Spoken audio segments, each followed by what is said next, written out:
Welcome back to Season 3 of ASD Market Week's podcast, Let's Talk a Little Shop.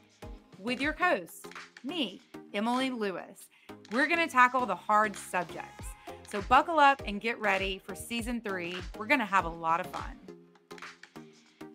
All right, welcome back to another episode of Let's Talk a Little Shop, ASD Market Week's podcast. So today I am beyond excited, and for personal reasons, because this woman on the podcast today is literally one of my favorite humans. Like, she is an absolute boss, and in the best sense, because she's kind, she's caring, she has built a company all about being truthful and open and honest and kind and caring, but getting the job done.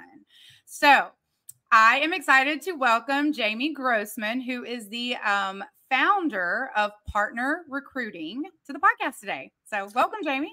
Thank you. That's such a nice introduction. I'm going to cry. It was so I feel like I could now do anything. But you are the boss lady, in all honesty. Totally motivate me and inspire me. All the things that you are doing, the creativity and staying in the game, is important. I'm only where I am because this lady has put me into some of those roles. So those that are in our audience that don't know what PRTNR Recruiting is, give us your best elevator pitch. Best elevator pitch. PRTNR Recruiting is a recruiting agency specializing in beauty and fashion, lifestyle, consumer lifestyle. We only do full-time placements, everything soup to nuts, basically, but not on the freelance side. So we take all of our clients and really give them a real retained service. And so what that would entail is everything from learning exactly what they're all about to finding exactly what they're looking for, and then going and reaching out to our network of people to find the perfect person to fill that role. So I think when people hear the word recruiting, they might have a certain image in their head, or they might have had an unfortunate experience with a past recruiter, whether they were on the candidate side or the business side. So what do you feel makes your agency different as recruiters? On the client side, I will say we really don't work with everybody, and not necessarily because we have so much to do that we're just, pushing people away, but really we're only going to work with people who really want to work with us. Okay. And in addition to that, we also know what we don't know. And so we're not just going to take everything just to take it and to pretend that we can find that type of talent. We know we've got one shot with some clients that have never worked with us before, so we're not going to waste it on opportunities that we are just not going to be able to be successful with because we don't know the language, we don't have the network. So I would think on the client side, that's definitely the first thing. We will also not send everybody to our clients. So when we receive certain jobs, we actually will send fewer candidates that are more on target than a lot of candidates to find maybe possibly one on target. We're not looking to waste time. Okay. And then on the candidate side, we really try to work with them. And when we're in the middle of the process, we are there. We are there after they start a new job. A lot of our candidates have become our clients down the road. And we really work with our candidates to make sure that they're set up to succeed too, because that's really important across all levels. Okay. So what I heard you say, Jamie, was that you guys are not going to take on a job that you don't feel that you can provide the right clients for or service in the right way. So are you guys turning away business? We will turn away business and refer it to people who actually can fill it, because it's really important to us as well that if we refer business somewhere, it needs to be to other companies that we have fully vetted out, which we actually have some really great partnerships in that area. It's really important to us that we are a resource for our clients if we cannot help them. Yeah.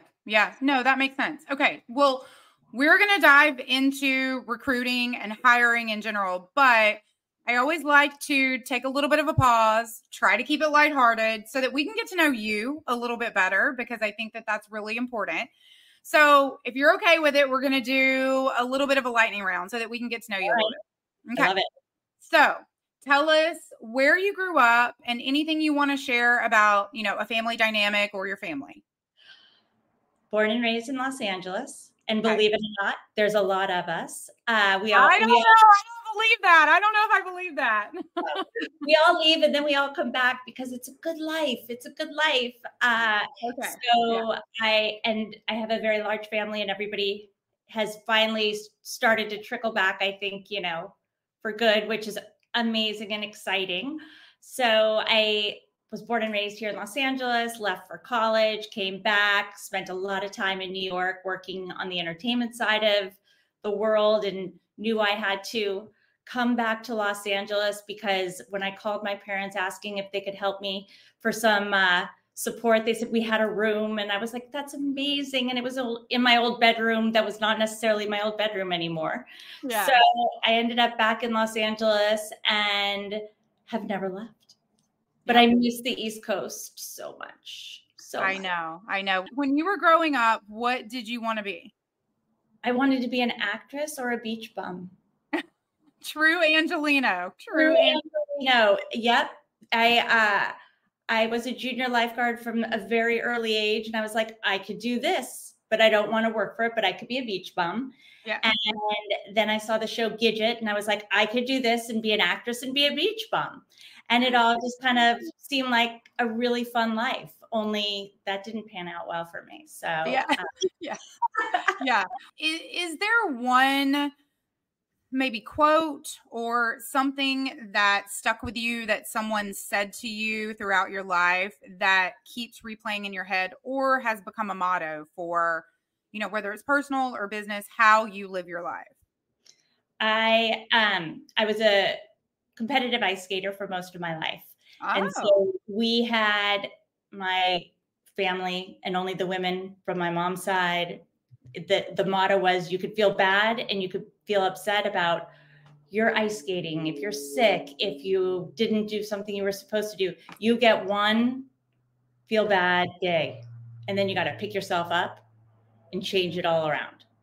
I love that. Nobody else can do it. You got to do it. You can pout. You can be sick. You could be sad one day. And I love it. Really, truly feel like it gives you the onus to be sad or frustrated or upset. And then you're fine. Yeah, that's great advice. I mean, yeah, give yourself the bandwidth to be upset and then pick it up. Let's go. And pick it up, and kind of turn the narrative around, and you're okay. And I think it helps for recruiting because, it's the ebbs and the flows and the ups and the downs, and you're dealing with a lot of different personalities. And a lot of times when somebody doesn't get a job and they're really upset, you take it to heart because they really want it, and you've been with them throughout the whole process, and you feel bad for them. Yeah. Like you really take on their excitement, you take on their disappointment, and throughout the whole process. So I think that it's also a good way to look at it. Like, okay, tomorrow's going to be a new day. We'll move on from this. Do you see companies shifting in terms of bringing awareness to things like mental health that maybe we didn't see 20 years ago? Like, talk us through that and what you're seeing companies start to do now. Companies are actually in their offer letters, right? It's you get your PTO days, but once upon a time, it went from vacation days and sick days. Then it went to the collective PTO days. And now it looks like we are in the last 6 months, we've actually seen quite a bit of it where people get their vacation days, they get their sick days, and then they get several mental health days. Okay. And that's what they're called. And that is brilliant. Mm-hmm. There's just no questions about it, and it's nice to see. I also think companies have become more realistic in their office hours, which has been really nice, and not necessarily grinding the same way we may have done so even before the pandemic, really getting what needs to be done during regular office hours. Yeah. And, give or take here and there a couple hours, and depending on what season it is, it's understandable, but it's not every night, Yeah. all Yeah. the time. What mistakes do you see companies make consistently? It's interesting. There's some companies that are they really did a great job with hiring very strong people during a time where everything was very hybrid. Hmm. And now that companies are going back into work and leadership may not live very close to where their offices are pushing back on that. And they're going to lose people.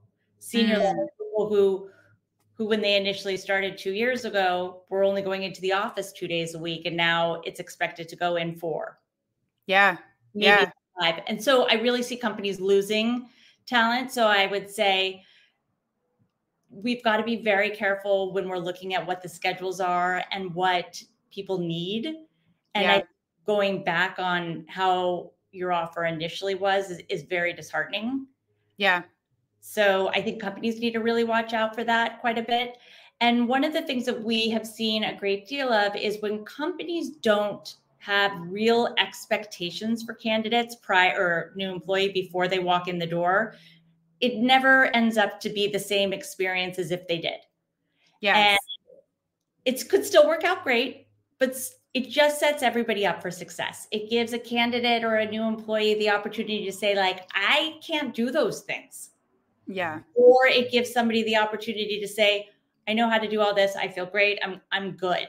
Can you tell if a candidate for a role would be a good remote worker, or how do you tell? What are some of those signs? Because we know that there are some that are great remote and some that might not be. So what are those signs? We ask a lot of interpersonal questions. Okay. Right? Like, what would you do on your day off? If you're working remote all the time, what do are you doing laundry still, or does that happen because you're remote and you're working from home? How do you feel about being on instant messenger and Slack? So really, how is your communication style? You're communicating. Do you like to pick up the phone? Do you like to see somebody in person? Are you a texter? And all of those things really allow us to get to know the person a little bit more. Yeah. Okay. I think that most people out there understand that hiring is important. I think that that is common knowledge. We understand that talent is important and hiring is important. I don't think, though, until you've had, some years of experience under your belt, you realize how hard it is to hire well. What are some tips and tricks? Because it's hard and we all need to be doing it better. I think that there's a couple things, right? I think that everybody posts on LinkedIn or they post on ZipRecruiter, Indeed, and the job description could be very vague. So you're spending a lot of time going through resumes maybe that are not necessarily right for your role. I would say the best thing to do is give your employees a really nice bonus, right? Hey, if you refer somebody to me that has these qualities that you have worked for, we'll give you an incentive bonus, a referral bonus. I think that goes really far. And I used to hear a lot more of it. We don't hear a lot of that anymore. And I think that is one of the ways to kind of go back to hiring smart, because people like to refer good people, not bad people. Yeah. Yeah. And when you know that you've got a great staff, I would start there. Company culture is so important. And so finding the right candidate that will fit in that culture, those are the questions that companies don't necessarily always think about. Okay. And I think that could be a reason why they're not finding the right people too. And because just everybody's applying online, even if they don't match the description. Yes. Yes. It's interesting, the different ways that people have of interviewing. And I will say one thing just personally for me. Obviously, skill set matters, but I think there's a lot of skills that are teachable or trainable. For me, when I was in office, I used to do more of character testing because I think it's harder to teach sometimes those innate character traits like work ethic or punctuality or the things that really do matter that over time, as they compound, they will get someone fired. So, I remember a boss that I had said that, he would have a crumpled piece of paper on the floor in his office, right, or, in the direct path of the chair that the candidate was sitting in. And if that person picked it up and either handed it to him to throw away because they didn't know where the wastebasket was, or threw it away themselves, that was test number one. Well, I think everything from, who makes the reservations for your group of friends when you go out to dinner? Oh, that's a great question. Okay. Because that shows, do you take initiative? Are you a planner? Right? When you're traveling, depending on the situation, are you the person who's deciding where to go and what to do? So you're getting to know the person without asking too many personal questions, but they are definitely giving you an insight as to what their level of organization is or excitement about something. If they're a planner, if they're if being in charge is important to them, you can start to hear different conversation pieces come out of it. Okay, so there's some psychology behind that, but I love those questions and how you posed it. And as a caveat to everyone that's listening, it doesn't mean that you have to plan the birthday parties. There's a particular role that you would want someone who plans the birthday parties or the dinner reservations for. Not every role, but as a caveat. No, you're a bad candidate if you're not planning the birthday party. We get that. But and if your whole team plans a birthday party, we don't want, everybody wants somebody who is going to just bring the dessert. Yes. Yeah. You can't have the whole team that has the same skill set. Otherwise, you're going to have some missing puzzle pieces. So that makes sense. All right. There is a saying, and I heard this on a podcast just last week, that says, hire slow, fire fast. Do you agree with that or disagree, and why? I had twofold. Okay. I definitely agree on the fire fast. I think that and I think sooner than you think and I think that the person in the role knows, which actually goes back to my initial comment where you've got to set people up with expectations. Okay. I think if they received all these expectations in writing day one, here's your 30, 60, 90, 360 day expectations. If they were nervous and not qualified for the job, they would never have started. Okay. You're not going to have a desk. You're going to have everything from like, there's no parking here. We'll Uber you home. As much as you can be specific, that sets up everybody for a greater success. Okay. And what we have seen is when people don't have that and they do go into a company and they've been working, and people are like, well, we had a review. It's really just not working. And we're like, well, what's not working? Exactly. Well, it's just not working. And you're like, no. What is not working? Are they not showing up on time? Are they not answering the phone? Give us a little bit more. And 9 times out of 10, the hiring manager cannot. Wow. And so usually it's comes down to a personality. Okay. And maybe the candidate, new employee didn't have the skill sets. There's a huge possibility of that. But since it was never put out in front of them, they weren't given the opportunity to say, no, sorry. So onboarding is a very, very, very important thing. And again, if it's not working, don't drag it on, because the longer you drag it on, it also really affects the rest of the morale. Yeah. You don't want to do that at all. Yeah. Yeah. I think with the higher slow, it depends on what slow is. Okay. And in these days, like people are interviewing and they're interviewing for really good jobs and they're not holding out. They're not waiting. Got it. The days of 3 months, 4 months of interviewing is really slowly starting to change because people have already been interviewing somewhere else for that long.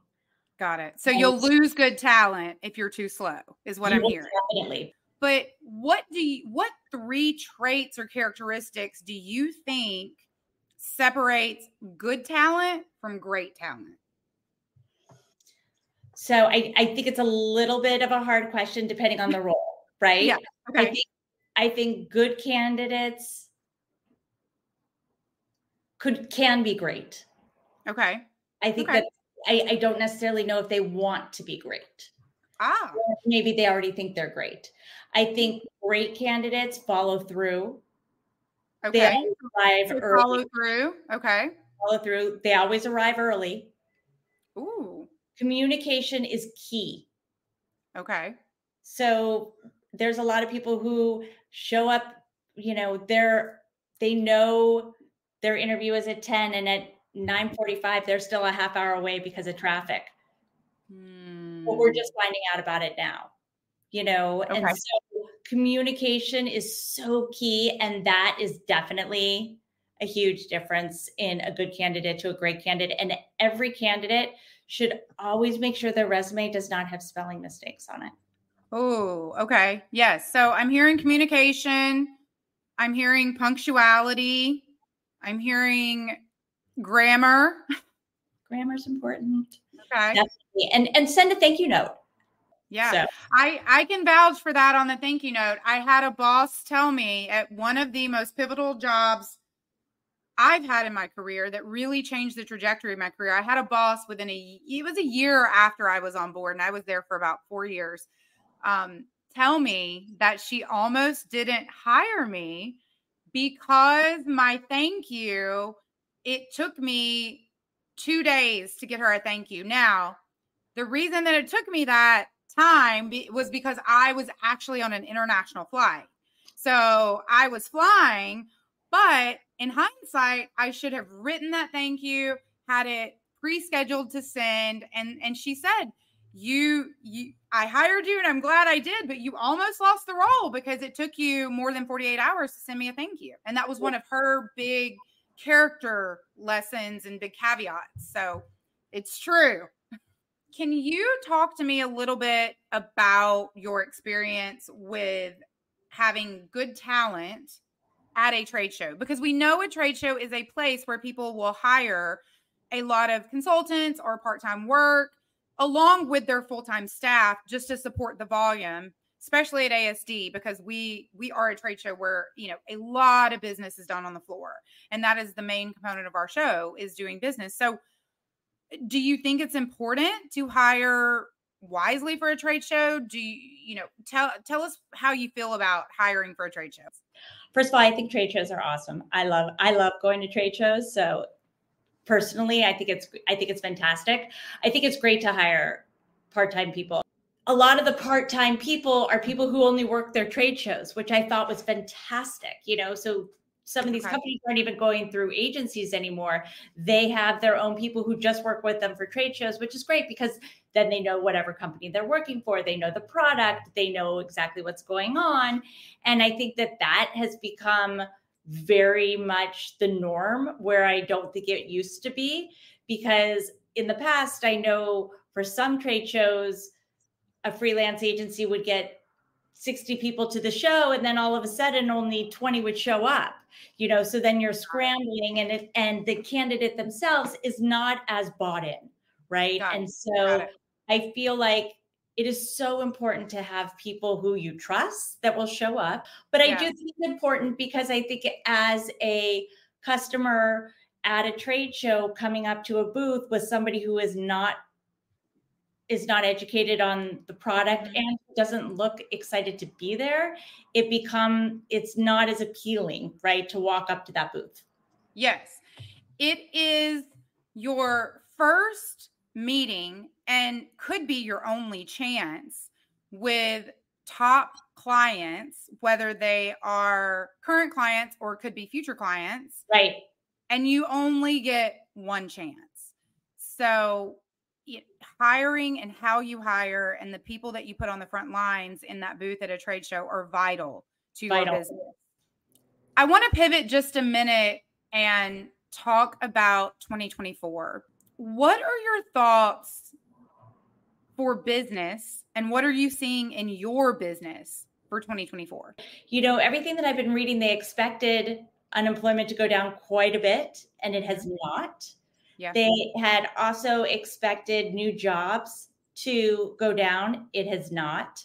Okay. So I think that the types of businesses are going to continue to change, and the type of qualifications that people need are going to continue to change. What exactly that's going to kind of pan out to be, I'm not exactly sure. Companies are definitely holding back in their VC funding, and I think that that's some of the areas that scare people, because that's how they really sustain their businesses. But I also think people are scaling back to have the right people instead of just a lot of people. So switching topics really quick before we end, because I could talk to you all day long. We could go on forever. We know that. We've done beach walks that last for hours because we can't stop talking. So, but we have to wrap it up at some point. But before we go into our lightning round to end, I did want to ask, there's one very interesting thing that I see with partner recruiting, which is you have an all-female team. We do. Is that on purpose? It is. Okay, tell us more. It has always been very important to me to give women a chance. And as we've known for such a long time, and as the world is finally talking about salaries openly, how much more men have always been compensated versus women, and now they can't necessarily do it. It was important to me to make sure, let's let women run the world. And if I can start it, with having a good time and teaching people how to recruit, then let's do it. I also, in a judgy way, feel women can multitask in a way that other people can't necessarily always do. And recruiting is always multitasking. And it's admitting to your faults too, which I also think that we do well, and saying that we forgot, because it's okay to say that, and it's okay to ask questions. And I think that also makes us really different, is that we are really comfortable asking questions in areas that we don't know, or why did you do this versus that? And somebody puts us in our place. Like we're okay, because the more educated that we are, the better we will be for our clients and for our candidates. So that was really the impetus too, is it's also a great group of women. Yes, you do have a great group of women. Yes. And we all really like each other. You talk about like bringing the social and crossing it over.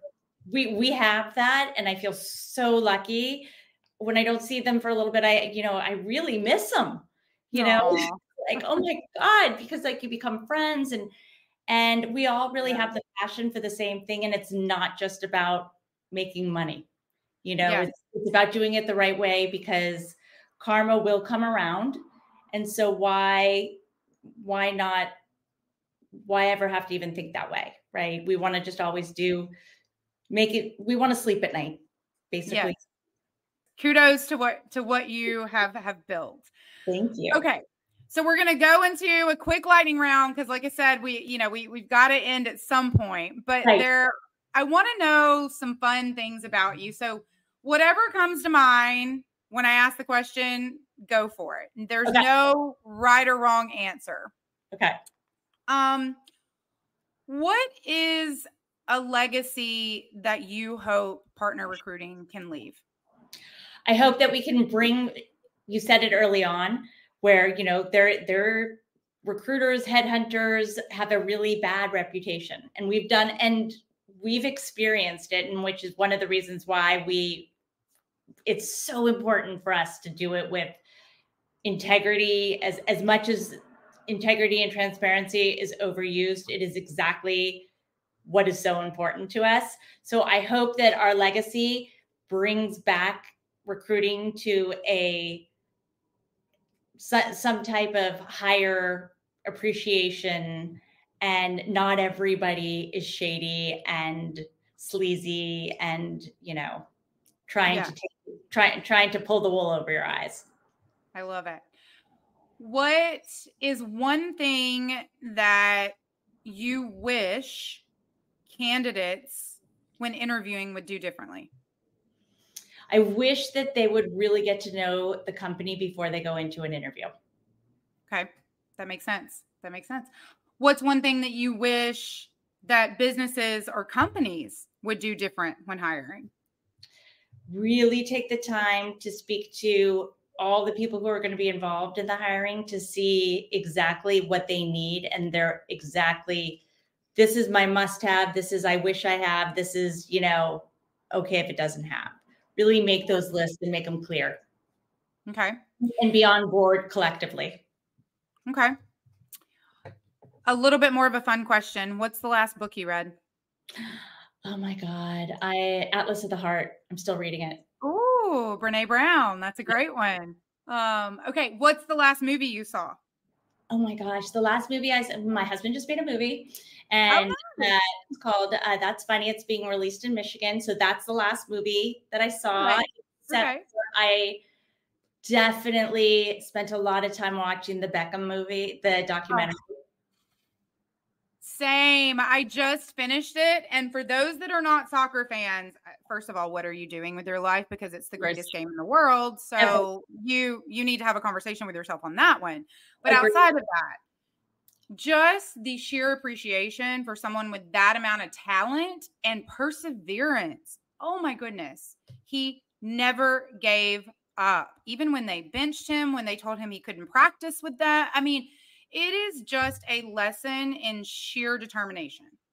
And I loved the way that he went, even when he was benched and not allowed to practice, he showed up. Yes. And that's a great lesson for anybody at any age. Just show up. Yeah. And it's not easy. No. It's not easy. So same. I binge watched that one, and it is still cried tears. Last episode. Absolutely. His last game with Paris Saint-Germain, just tears. So all right. I did run into him one day with his kids. I know, at Tender Greens in Culver City. And I was looking at the cashier who I knew because I was there every day. I was like, is that him? And she's like, yes. I was like, oh my God. I died too, because I mean, outside of being a goat in the world, period, not even of soccer, but just in life.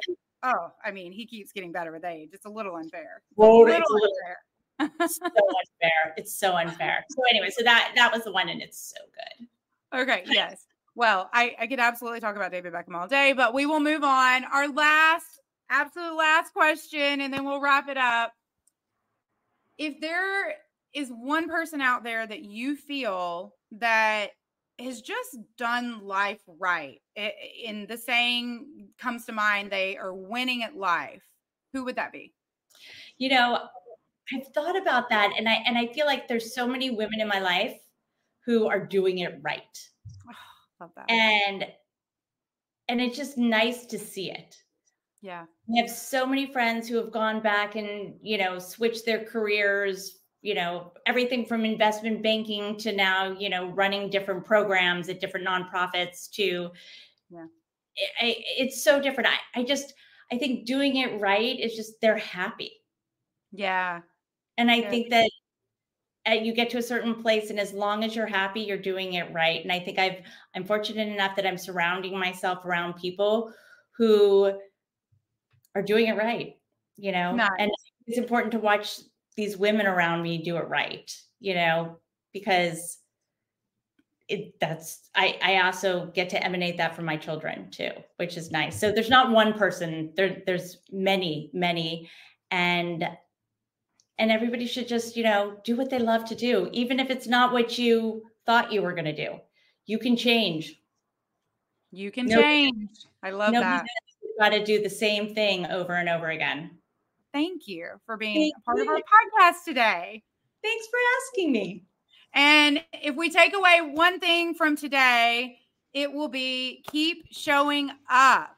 Yes. So Keep ASD, showing up. ASD crowd out there, keep showing up. And until next time, be sure to subscribe to ASD Market Week's Let's Talk a Little Shop, a podcast that can be found on iTunes, Google Play, Amazon, or Spotify. See you there.